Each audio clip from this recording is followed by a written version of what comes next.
Sono Giorgio De Luca, ci troviamo in Maiga Cujerta, dove ho creato l'azienda agricola Cujerta.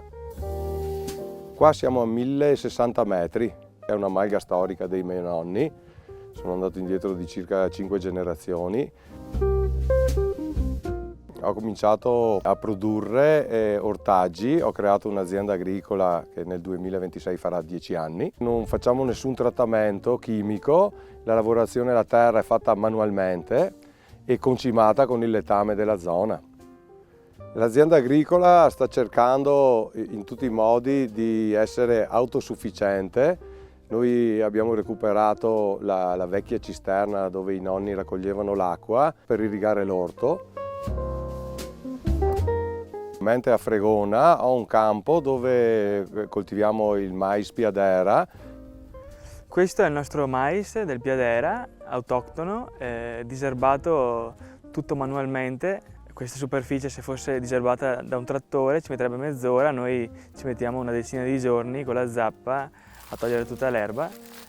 Siamo in 3 proprietari unici che hanno questo mais. Lo piantiamo a metà aprile e lo raccogliamo a metà ottobre, tutto esclusivamente a mano. Questo per preservare il nostro prodotto mais Piadera autoctono.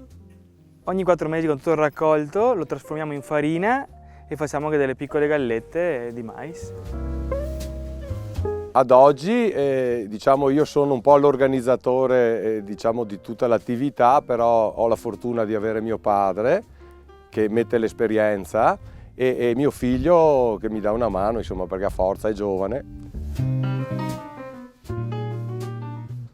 La seconda fase, diciamo, del mio progetto e dell'azienda agricola è stata ristrutturare la vecchia stalla dove i nonni tenevano il fieno e le mucche e abbiamo strutturato, creato un agriturismo.